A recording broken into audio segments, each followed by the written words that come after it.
数十万俄军保持沉默是什么意思？违背基本常识的消息不可靠。观众朋友，大家好，我是付全少。近日，关于俄军将在2月底对乌克兰发起大规模进攻的消息不断传来。与此相对应的是，某位记者称，大量俄军在顿巴斯前线进入静默状态，而国内的一些媒体随后也传出了28万俄军保持静默，准备发动春季攻势。这个所谓的静默到底指的是什么意思呢？是暂时停止军事行动，隐蔽起来，还是中断所有的无线电通讯联络，雷达也不开机？显然，这里的静默指的是后者，但是如果不了解无线电静默的含义，还以为是多么了不起的技术和战术。其实，无线电静默是指在军事行动开始前，进攻方关闭无线电联络，信息只收不发，以避免部队的行动意图被对手发现。一战、二战期间，这种战术就已经被广泛使用。可以说，无线电静默是现代军队发起进攻之前的标准操作，甚至在空袭中也往往会采取无线电静默的方式。俄军使用这一战术也算正常，关键是10几万、28万这样的数字，反而证明这个所谓俄军静默的新闻严重失实。首先，无线电静默是一个记者能用眼球观察出来的吗？无线电看不见摸不着，这可是基本常识。而记者也不可能带着无线电侦测设备对战区的通信、雷达的电磁信号进行监视。第二，对于大规模兵力集结而言，让雷达保持静默，无法欺骗天上的各种侦察卫星，这么做完全是无用功。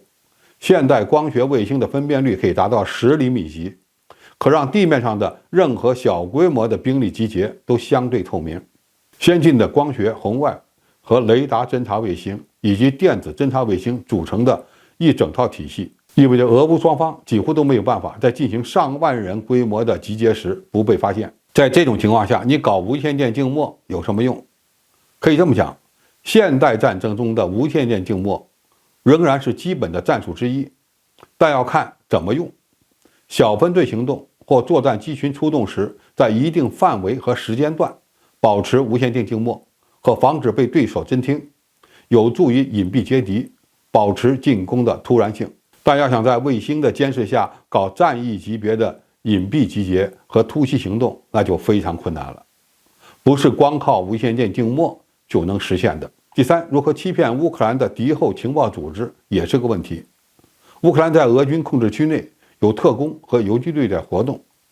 俄军10几万人的军队集结，想逃过乌克兰情报人员的眼睛也是很难做到的。在这种情况下，10几万军队仅靠无线电静默是达不到目的的，因为在前线的大部队根本就藏不住。第四，如果没有装甲力量的集结，光是保持步兵的静默很难达成大规模突袭的目的。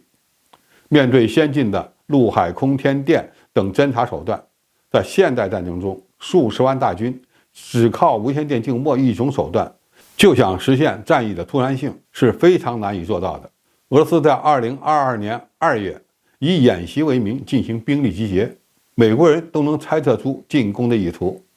而现在是战争状态，还想着用无线电静默的方式欺骗天上的侦察卫星，几乎是不可能的。我们不是说无线电静默没有用，